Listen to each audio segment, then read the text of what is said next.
So welcome to this press conference following the men's moguls final. Congratulations to gold medal winner Cooper Woods. As always, you have simultaneous translation at your disposal. Just activate the translation app on your mobile phones. Put your earpieces, of course, and then you will be able to follow this press conference. Cooper, as you prefer, you can speak French or English, whatever is easier for you. Apologies, that was for the Canadian. Australian, it is. Australians, right. So, let's start. First question, please.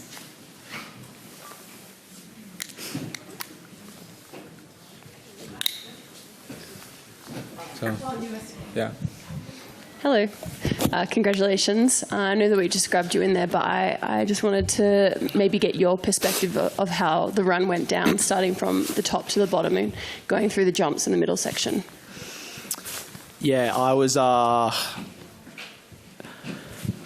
pretty nervous on that last run compared to some of the other runs today. Even though that I was fighting to qualify to stay in or to get into the finals in the Q2. So yeah, we had a couple revisits to a couple cues and a couple things that worked well for me to help center me, get me ready, and it was really hard to drop last two because I'm following such great athletes and I've never done it before. So yeah, we take a couple deep breaths with my coach and I, and yeah, we pretty much we got nothing to lose here. So yeah, one step at a time.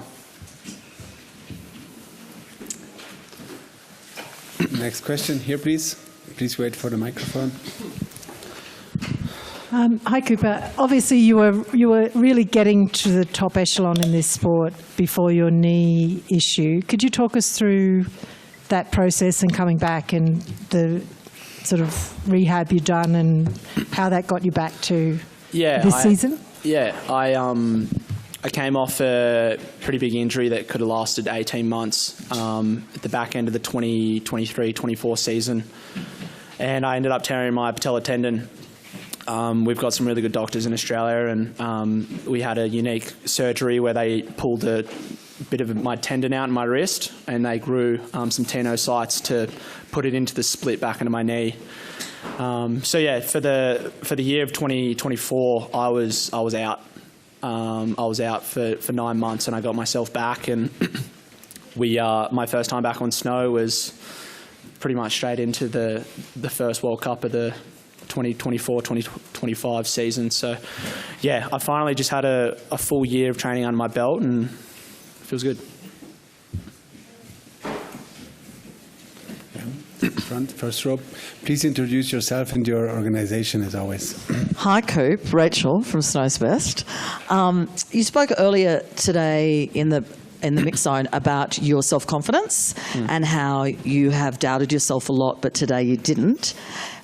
Is there a particular mentor or book or thought process that you have learnt in order to get into that flow state today? Yeah, I've been pretty fortunate to work with some pretty amazing people. And I go back to my last Olympics when I worked with John Eales.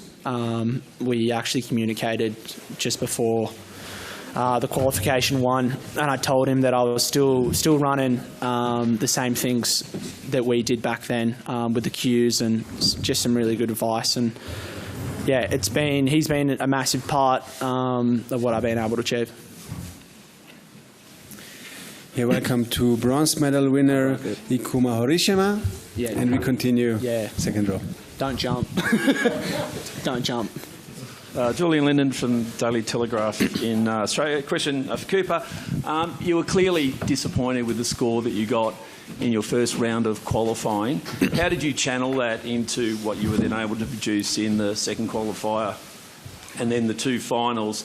And just as an add-on to that, South Coast boys, how do you celebrate tonight? Because I know you do like to celebrate. Sorry, can you say that first part of the question again? Bit, like after the disappointment, you were disappointed with the score first up? Yeah, I was pretty disappointed coming off the Q1. and it actually happened the last Olympics in Beijing, and it really set fire in my belly to really attack and go after it. And at big moments like this at the Olympics, there's no better stage or opportunity to do that. You know, some people like the pressure and some people don't. And today I really enjoyed that. So I think that we've got a good group of Aussies here in Livigno. Majority of them are Australian at the moment, which is pretty epic. And I'm sure there'll be some celebrations later tonight all together. So yeah, maybe it's all ahead tomorrow. Welcome also to silver medal winner Michael Kingsbury. And we take the next question from here, please. Yeah, Joel from the Japan Times. I have a question for Ikuma. You went really big on your last jump with the 1440. Tell me about that decision, and when you were done the run, did you think that was enough for a gold medal? It wasn't. I feel not enough for the gold medal. I feel after the run, I went to the right side a little bit for the traveling to the right for the bottom air. So then the score is a little bit get higher, and I feel it's not enough for the. So not pressure to those guys for after my run. So I was just waiting for them to the skiing. First row. Tokyo medal? Yeah. Don't jump. Because there's like sits in with like a metal pin. Felix Hasselstein with the Deutsche Zeitung. A question from Michael.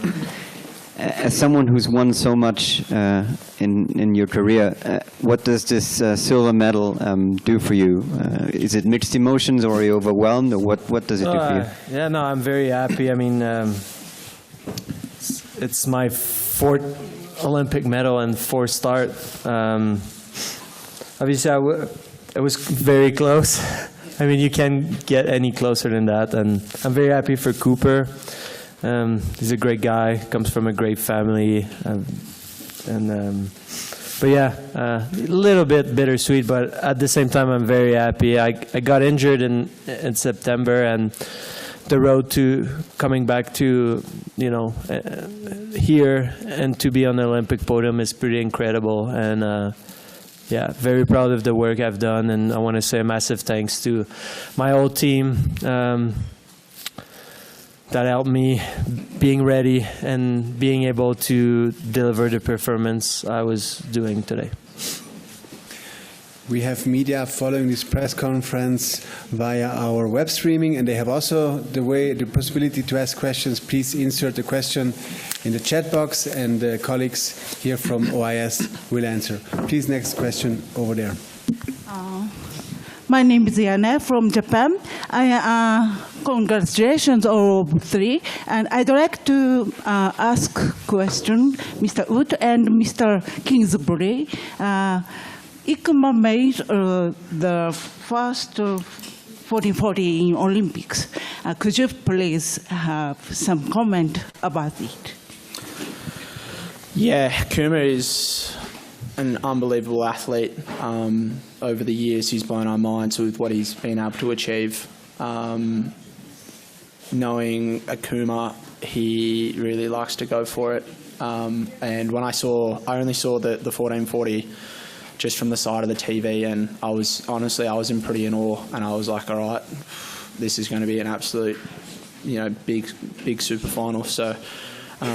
Yeah, credits to him for really going after it, especially when the weather came in at the end there. Yeah.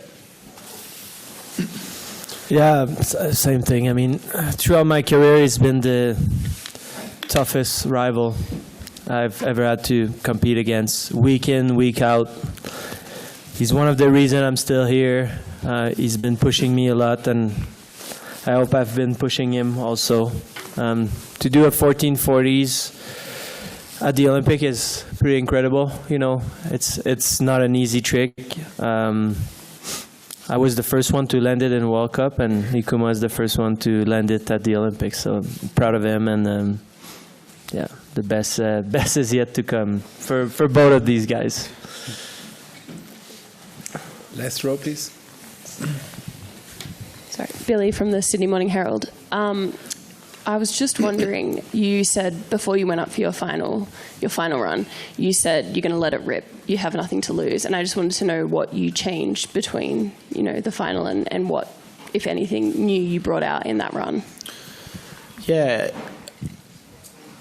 that was a bit of a mentality the entire day, especially being up there from the Q2, trying to get into finals. Like my score from the qualifying one wouldn't have qualified, and there were a lot of amazing skiers that were dropping some pretty big numbers to get in, and it was a bit of a moment of like now or never. And as the rounds went through, especially into that last round, that was a moment I was like, believe the words that you're saying, like it's, it is now or never. Like have at it and give it your best chance. And it took me a lot of mental focus to just sit back and believe that. First.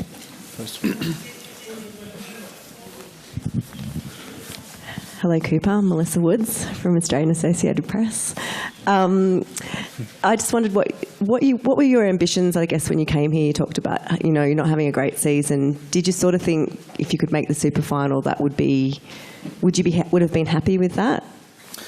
And I'm sorry, I've got one more question after that. Have you been able to check your phone? I imagine it's been blowing up. Not yet.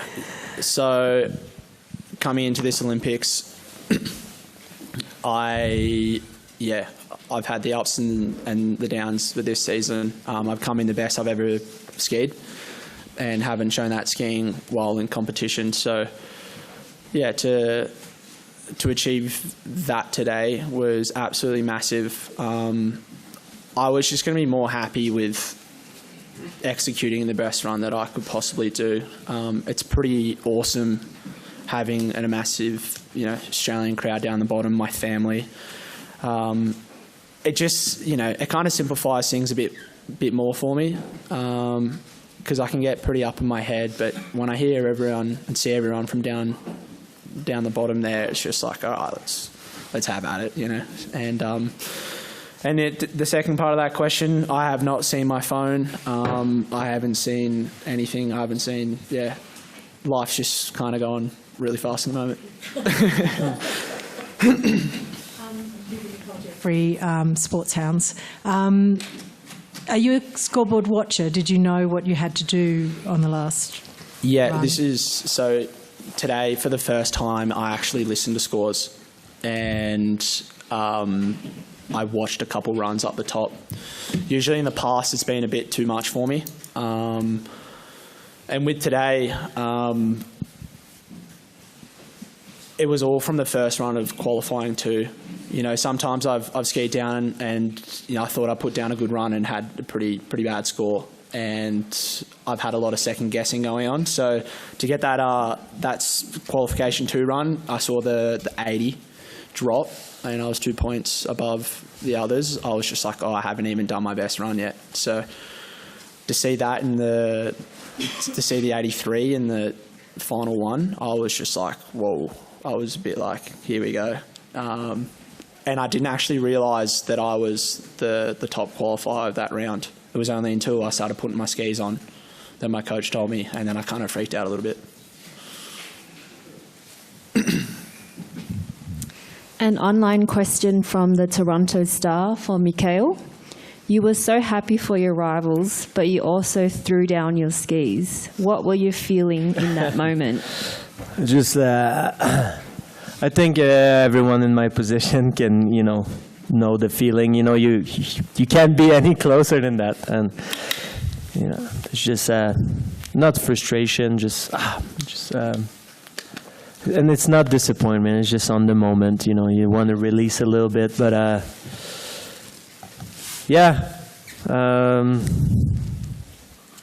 it takes me always a little 5 minutes to realize what I've done, or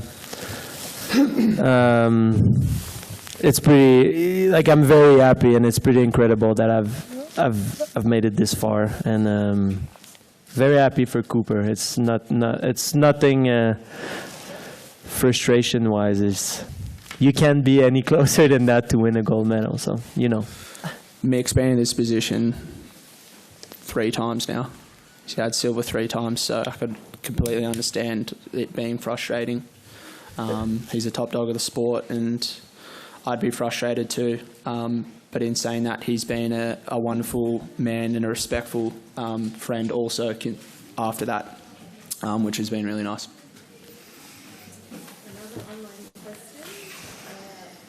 Publishing. Cooper, can you please tell us more about the things John Eales taught you and how useful they have been here? So John Eales, he was not only an amazing rugby league player, he was a goal kicker and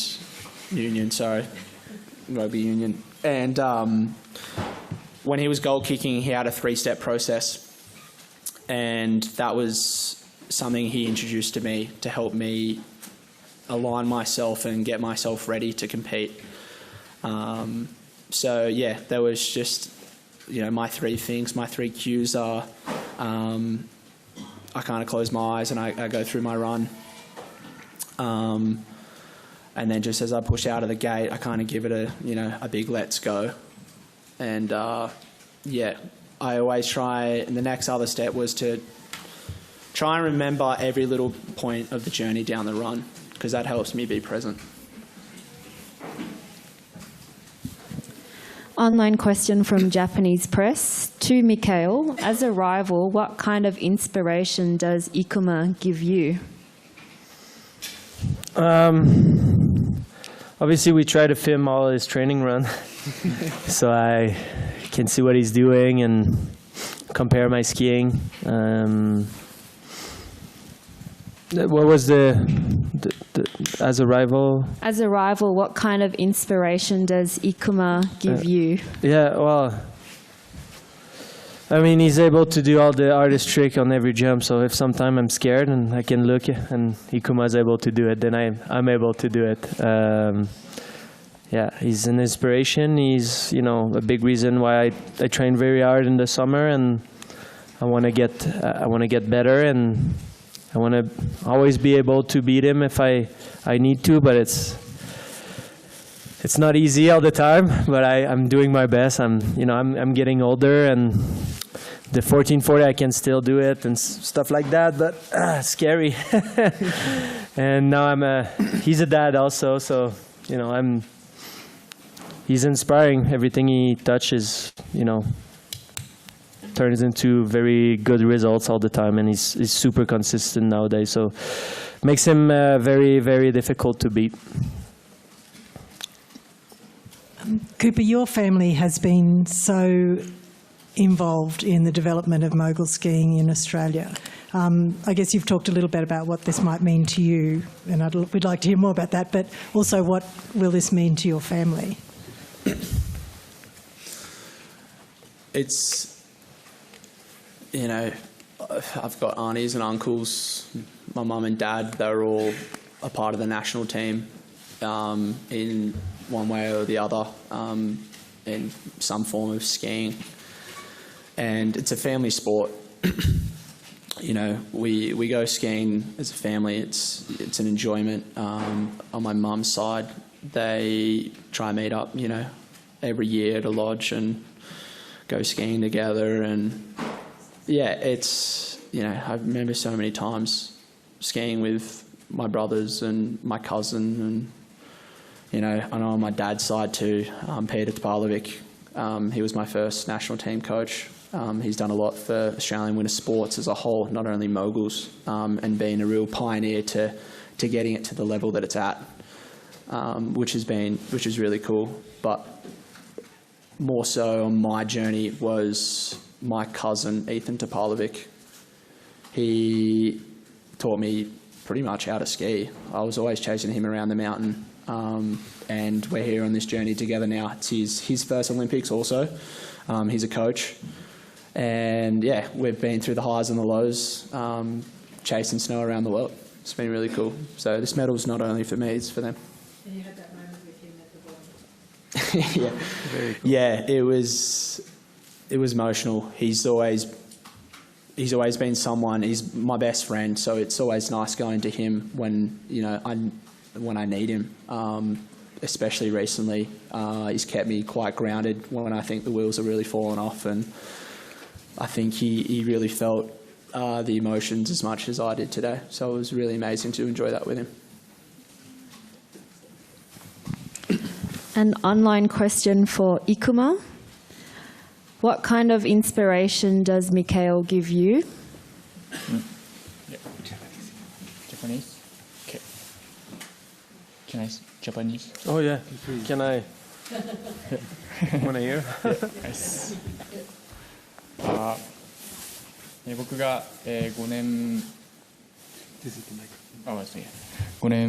年ぐらい先にキングスベリー選手は生まれているんですけれども、そこから僕がワールドカップに入る前から勝ち続けていて、この前100勝したっていうところもやっぱりその勝ちにこだわる姿とか、そういったその選手での選手としての技術を伸ばす能力だったり、そういったことはすごくとても感動というか感銘を受けている部分ではあるので、それが僕も追いつきたいと、そういう選手になりたいという思いも少なからず小さい時にはあって、でその後に自分がうまくこうやって戦えるようになった後もまだまだライバルとしてやれているっていうところはすごく尊敬と、あとはまだまだ勝てないので、しっかりとその勝つための方法だったり、そういったものを僕自身は見つけていかなければいけないのかなというふうには思っています。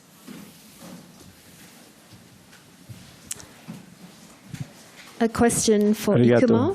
Is it works? Yeah. It's very work. Yeah. It's cool. Thank you. Another question for Ikuma from NRK Norway. Yeah. You spend a lot of the year in Norway and train there. How much has Norway meant for you during your training, and what do you think of Norway? Yeah, it's a beautiful country. So I will speak Japanese, I think. So とても美しい国で、僕が選んだ次に住みたいと思って選んだ国ではあるんですけども、スキーをする上で、インドアのスキーなんですけども、その室内のスキー場でしっかりと練習することができたことっていうところは、この銅メダルにもつながっていると。でチャンスとしてはゴールドメダルのチャンスもあったと自分自身にも思っているので、今日最後のランで失敗してしまったっていうところがのことのみなのかなと。それ以外は全ての歩みだったり、全てのノルウェーでの生活だったりっていうのが力になっていると信じています。Okay.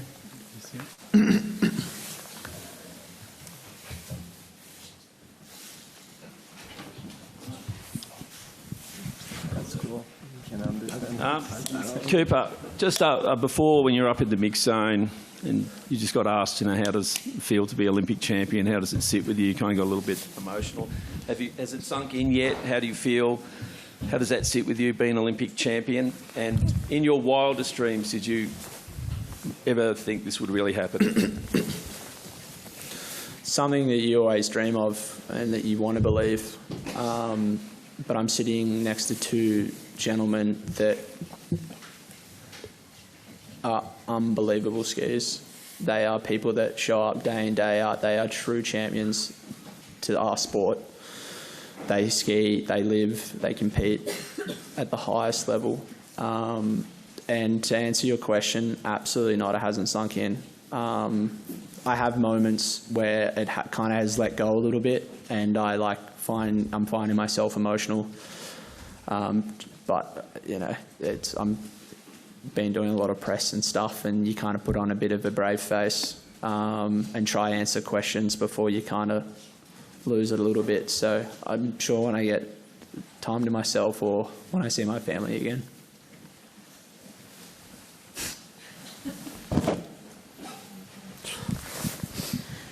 Online question from the athletic media company to all medalists. TV viewers might think that this sport looks pretty brutal on the knees. What can you say about that? Not so bad when you do it properly.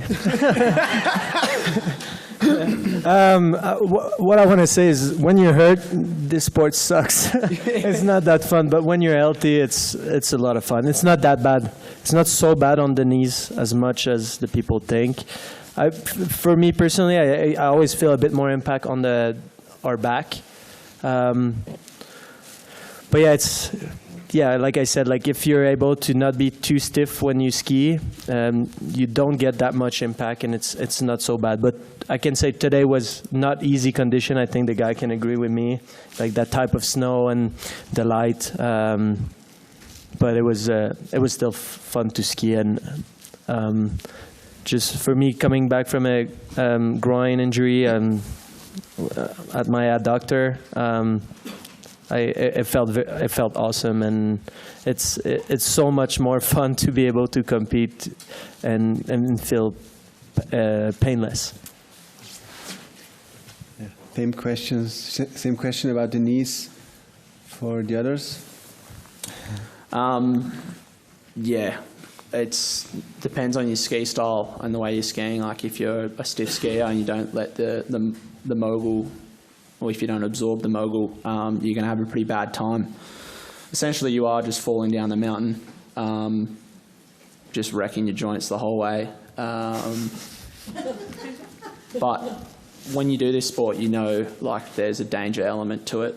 Like, we are skiing very fast through things that you probably want to be avoiding, and then you've got to hit a jump. So there's lots of work that happens behind the scenes with strength and conditioning and recovery, physiotherapy, to keep our bodies in check. But yeah, we've all had lower limb injuries as of kind of semi-recently, so it's nice to walk away, I think, us three healthy. はい、僕からも、膝についての、そういったそのイメージだったりそういったことがあるのはよく理解していて、ただそれがその事実とは少し違うことも含めて伝えたいなというところと、あとは今後の先の選手生活として僕自身がやっぱり、膝の靭帯を怪我をしないことだったり腰の怪我をしないことって、そういう取り組みが今後始める子どもたちのやってみようかなっていう気持ちにもなってくるかなと、そういう対策っていうのをドクターだったりフィジカルセラピストを含めたみんなが協力してできるようになることが、このモーグルへの入り込みをしやすくなったりとか、日本チームの中でそういったことを証明できるような歩みっていうのを今後先も歩んでいきたいなというふうに思います。Please, gentlemen. Yeah, Joel with the Japan Times. It's a question for all medalists.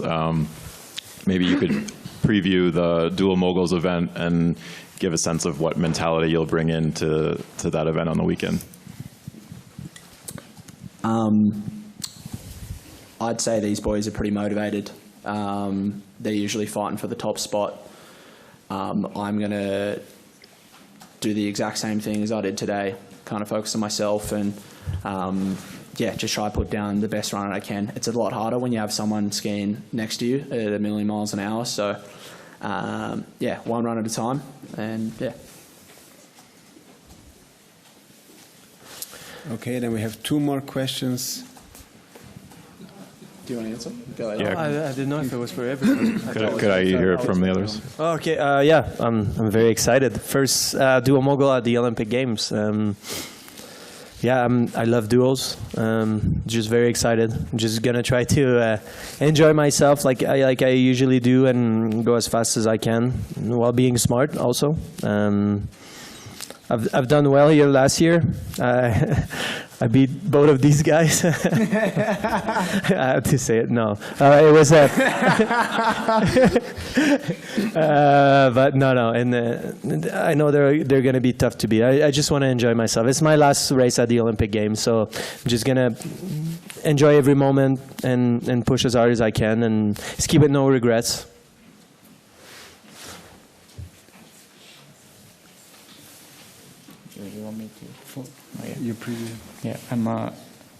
すごく楽しみたいというところと、怪我なく終えられるところと、見ている方々含めてすごくエキサイトするようなリアルモーグルになると思うので、本当に楽しいスポーツになるんじゃないかなと思ってます。Okay, we have two more virtual questions and then the last two from the room. Please.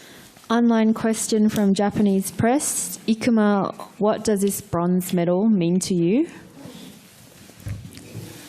すごく、意味のあるというか、今回1440にチャレンジしたんですけども、これが10をやって決めれたらっていう2パターンと、あったんですけれども、それが、その両方のパターンをシミュレーションしたときに、自分が40を今回の失敗でもの精度で立てたことが今回、銅メダルにつながったのかなと。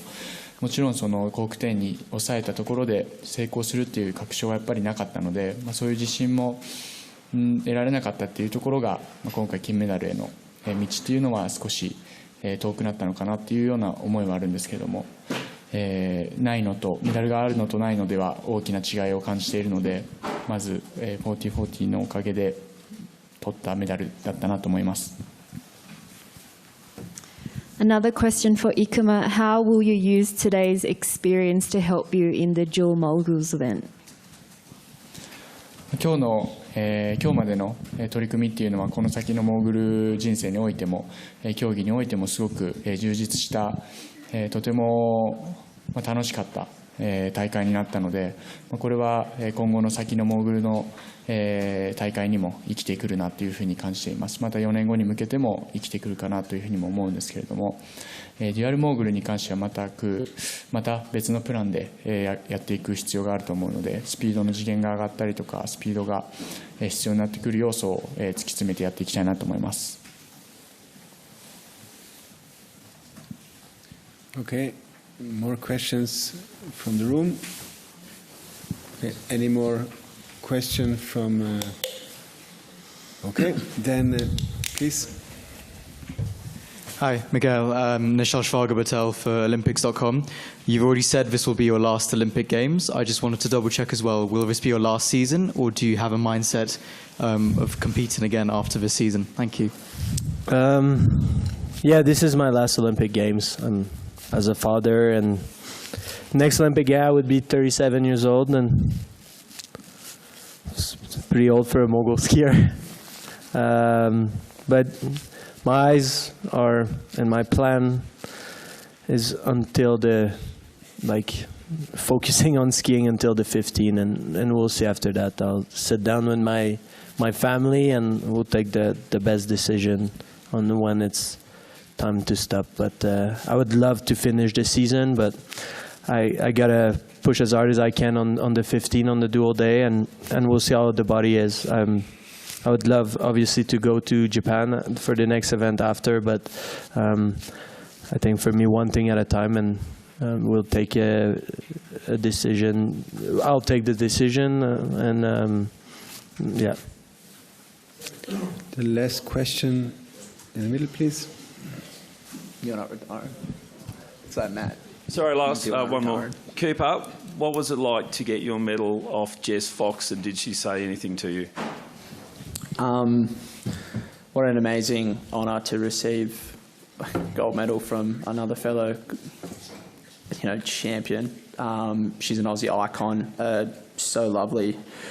It kind of threw me off guard. She was very emotional, handing me the medal. And it kind of brought a lot of significance at that moment in time, because I was so just like, what was going on? And it was really nice to see her smile and to receive something so elite from an Aussie icon. Thank you. Thank you to our medal winners, and congratulations again.